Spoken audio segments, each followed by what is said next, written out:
What would you do if you found your car disabled in the wilderness, then realized you were being stalked by multiple people?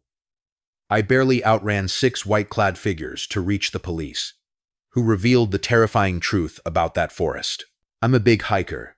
I was hiking in Utah during a cross-country trip I took. After breaking up with the girl I thought I was going to marry. Long story short, I caught her messing around with one of my closest friends. Total betrayal on both sides. I was 31. And Utah was one of the states I was most excited to see. There are forests out there that every hiker dreams of exploring. I picked Wasatch Cache National Forest because I'd heard great things about it, especially the secluded areas. I prefer hiking alone, so busy trails aren't my thing. I picked an unnamed area and drove my car down a narrow access road as far as I could. I parked geared up and checked my phone. No service. Just how I like it. I made a mental note of my starting point and began the trek. I know hiking alone in uncharted territory is dangerous, but following a designated route just isn't as fun. I always download digital maps beforehand, knowing GPS works without service. I know what you're thinking, but no, I didn't get lost. I wish that's what this story was about. The reality is something I'm still trying to wrap my head around. My destination was a lookout point at the summit, maybe 3 or 4 miles away. The terrain was tough, so I was only clearing about 1.5 miles an hour. About an hour in, it started raining, even though it was light. I refused to continue. Hiking in the rain is a massive pet peeve of mine. Annoyed, I turned around and retraced my steps. Eventually, I spotted my car in the distance. Relieved this failed outing would soon be over. I reached my vehicle and was met with a horrifying sight. All 4 tires were slashed. Fear set in instantly. There wasn't a chance in the world that all 4 tires had been coincidentally punctured. This was deliberate. I whipped my head around, scanning the forest. Nothing. I listened carefully, but the rain on the leaves drowned out everything else. I weighed my options. Without service, I was screwed. I'd lost reception over 20 miles down the access road, and walking back to civilization seemed grueling. I needed high ground to call for help. The destination I had originally sought out was perfect for that. I didn't feel safe walking 20 miles on the road. Exposed without another thought, I turned back toward the woods and began my route to the summit again. I was halfway there when I heard faint rustling behind me. Maybe 40 yards back. It started and stopped in tandem with my movements. I didn't want to turn and look. I just picked up the pace, knowing I was probably a faster hiker than whoever or whatever was stalking me. The sun was going down, casting an eerie shadow over the forest. The rain was still falling, and I was getting nervous. After putting some distance between us, I cast an inconspicuous glance over my shoulder. I didn't see anything, but someone could have easily been hiding behind any of the countless trees. Finally, I reached the peak. By some miracle, I had service. I didn't waste a second. I told the police exactly where my car was and explained the situation, including my suspicion that I was being stalked. I also told the operator I had AA. I hung up, relieved someone knew where I was. But there was still a glaring problem. I had to navigate back through the forest before it was fully dark. While somehow avoiding my stalker, I couldn't just march in a straight line back. That was asking for trouble. I decided to walk in a semicircle back to my car, hoping to avoid any traps. I walked parallel to the cliff for a while before entering the woods from a different angle. I hadn't analyzed this area, so I pulled up my map and prayed my navigation skills held up. Things went well for a while. I hadn't heard a single unusual sound. I might have spoken too soon, because seconds later, snap! A twig broke to my left. I turned but saw nothing. A few minutes later, another sound, this time from directly behind me. There were multiple people out there. I picked up the pace to a light jog, as if things weren't terrifying enough. I stumbled upon something that brought my panic from a 5 to a 10. A makeshift campsite was tucked away in the woods. 12 logs sat in a circle around a campfire. Someone had been here recently. I jogged around it, checking behind me constantly. A few minutes later, I heard something from my right. I turned quickly enough to barely see a foot disappear behind a tree. That was it. My jog turned into a full-on sprint. I didn't care how loud I was being. I needed out. As I ran, the sounds around me got louder. It was clear I was being chased. They weren't even trying to hide it anymore. I couldn't resist the urge to look back. I shot a glance over my shoulder and counted at least 6 people, all wearing white, charging toward me. I kept running, knowing my car wasn't far. The next few minutes were the most terrifying of my life. Imagine being exhausted while the threat of death looms over you. I couldn't slow down. My life literally depended on it. Finally, I saw my car in the distance, and right behind it was a police cruiser. I reached the officer and keeled over, almost throwing up. Before he could speak, I turned around. The people chasing me were gone. Nowhere in sight. The cop told me he had already called MA, which I was beyond thankful for. I gave him a full report, and what he told me was chilling. Apparently, Utah has a history of woods, folk, and cults in unmarked forests. The specific forest I was in had a rich history of religious groups operating off the grid. The cop said I had likely stumbled upon one, and that I was stupid to explore a random part of the woods alone. Honestly, what that cop said was probably true. I still can't wrap my head around it. If they were mad, I was on their land. Why not just tell me? Why slash my tires, stalk me, and chase me? I don't know. But that experience is something I think about all the time. What would you do if you realized your trail markers had been moved and a cave you never passed suddenly appeared ahead? I ran faster than ever when the wailing started again, this time so close I could feel it breathing down my neck. I'm not going to call myself an expert hiker, but I've been avidly enjoying the activity for a few decades now.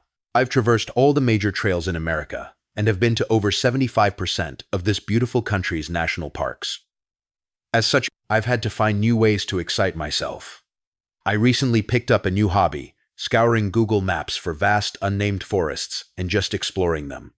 It's a little unconventional, but I think the added excitement is worth the risk of getting lost. Or at least I did. I carry a pack of homemade route marking stickers that I periodically slap onto trees so I don't forget my way back. As I pass each one on the return trip, I pull them off the trees so as not to leave any litter behind. I'm surprised more people haven't picked up on this trick. It makes getting lost in a forest nearly impossible. Anyway, there was a slightly more daunting task ahead of me this time around. I had decided to explore Dudleytown Forest in Connecticut, which I'm sure would give any normal person pause. If you don't know, the whole town has been abandoned since the 1800s, and there are all sorts of creepy accounts about strange things happening there. You should do some research on the place if you're interested, but I'm not superstitious, and I don't believe in ghost stories. Technically, this forest is off limits to the public, but that hasn't stopped me before. As I saw it, I was basically guaranteed not to encounter anyone in those woods, which is usually what I go for. I entered the woods around noon to ensure the sun didn't go down before I finished hiking. My first impression was honestly pretty freaky. I had heard that it was dead silent in there, and I was surprised to discover that it actually was. You don't really notice or appreciate all the sounds in a forest until they aren't there anymore. Imagine closing your eyes in a silent room and only being able to hear your breathing. That's what it was like. To be honest, this silent phenomenon wasn't foreign to me. I'd been in forests void of animals before. I kept walking, placing my stickers as I went, trying to shake the eerie feeling. The forest was inducing. I kept thinking I would eventually stumble upon an animal, or at least some indication that there was life in there. But I had no such luck. After a while, I was honestly hoping to encounter a person. That's how unsettled I was. Pretty soon, though, the silence of the forest stopped bothering me so much. For the first time since I'd stepped foot in those woods, I was calm. The feeling didn't last long.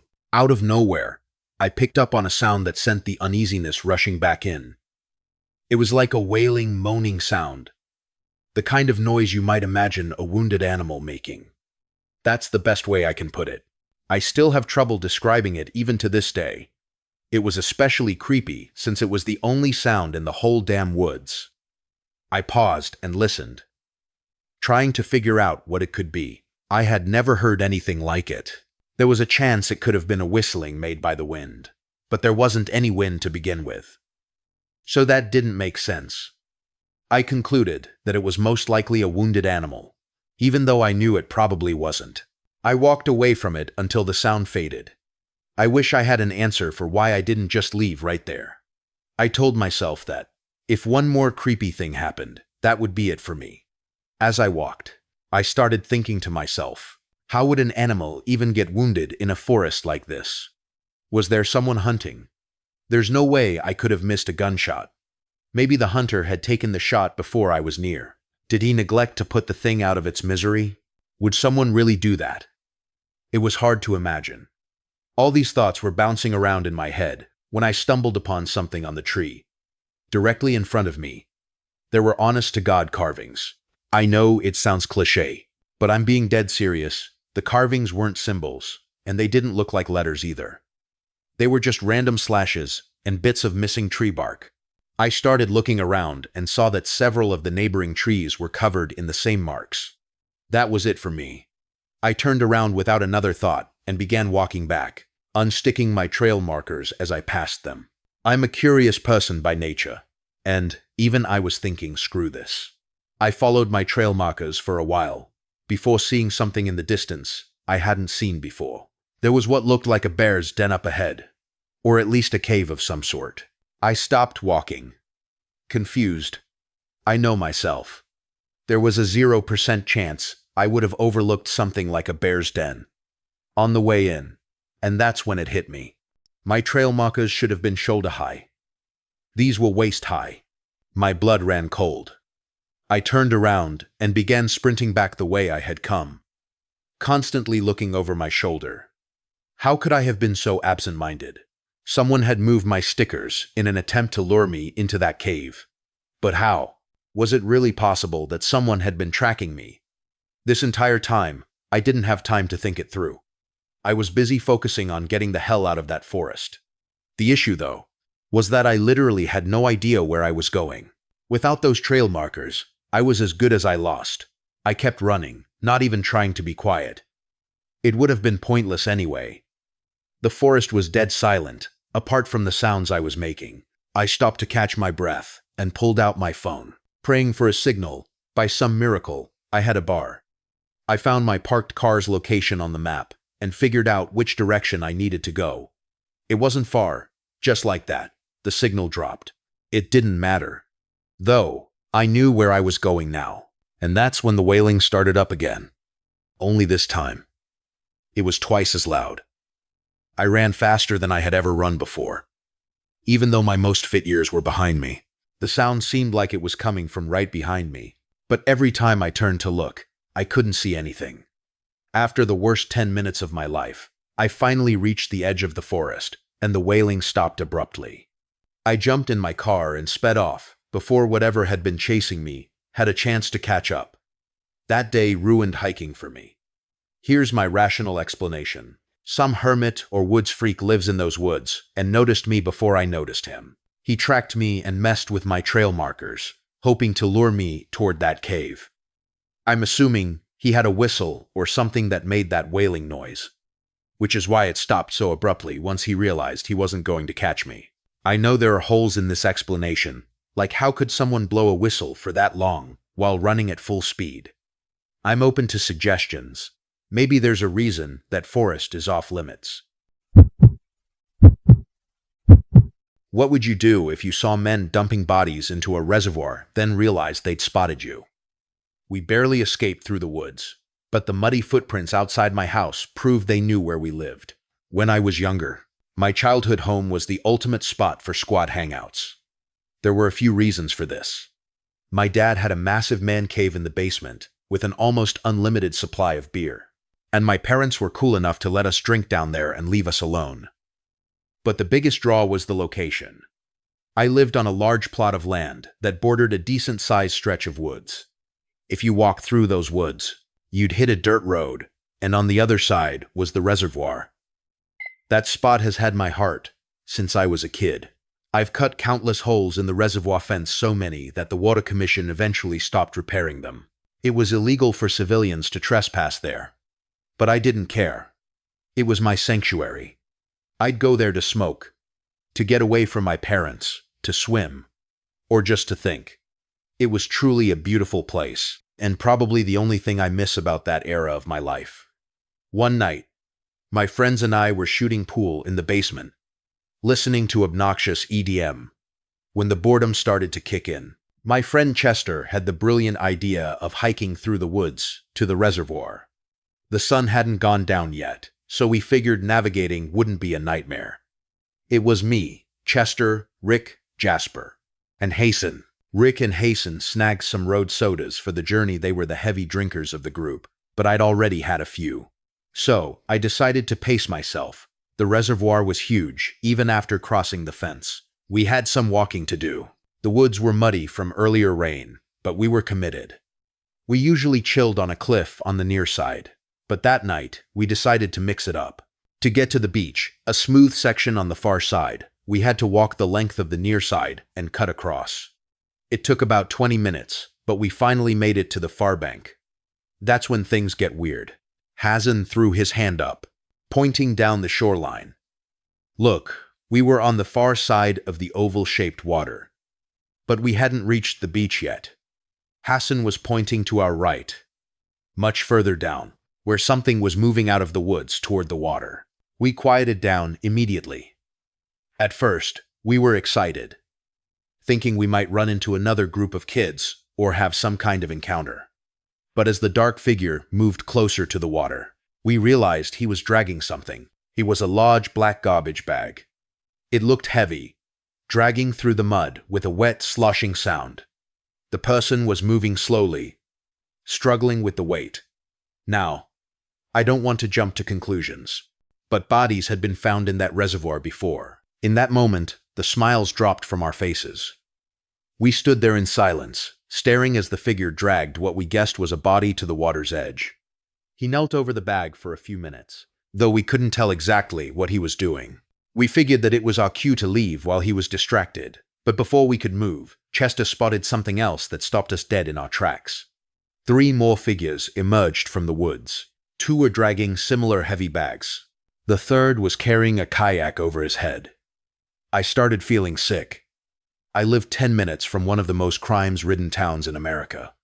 So, the idea that this was gang-related made a terrifying amount of sense. The first man hopped into the kayak, while the others helped load one of the bags onto his lap. He paddled out to the middle of the dark water, and we watched in horror as the bag slipped beneath the surface. He paddled back and repeated the process twice more. Then, like a scene from a movie, my phone rang. The annoying tune cut through the silence, like a razor blade. My nerves were shot, and I fumbled to mute it, but I wasn't fast enough. All 4 men froze and snapped their heads in our direction. "Run!" Rick yelled, shooting a glance over his shoulder. "They're coming." The sanctity of my backyard reservoir was gone forever. Running through a forest is hard enough. Doing it while fleeing potential murderers is a nightmare. We scrambled up the bank, slipping on wet leaves. Lungs burning, we cut across the woods on the near side, desperate to get back to the hole in the fence. I don't know if it was the alcohol or the blind panic, but I couldn't remember where the damn hole was. I reached the fence first, my friends crashing in behind me. "Where is it?" Chester screamed. I traced the chain link frantically, my breath coming in short gasps. We were trapped against the wire there. Rick yelled, pointing a few feet ahead. We dove for it. As I shoved Chester through, I heard the distinct snap of a tree branch not far behind us. They were closing in. We didn't stop running until we crashed into my backyard. Chests heaving, Hassan called the police immediately. We told them everything, and they said a squad car was on the way. I knew I'd get heat for trespassing, but I didn't care. I just wanted to be alive. When the police arrived, they searched the property for any sign that we had been followed. My stomach dropped when an officer called me over to the perimeter. "These yours?" he asked. He pointed to a set of fresh, muddy footprints leading right up to my backyard fence. I told him they weren't. We had jumped the fence in our panic. These prints stopped right at it. The men had tracked us all the way to my house. Luckily, the police didn't find anyone hiding on the property they left, promising to keep us updated on the reservoir situation. To my surprise, they actually did. A few days later, police fished 3 bodies out of the water.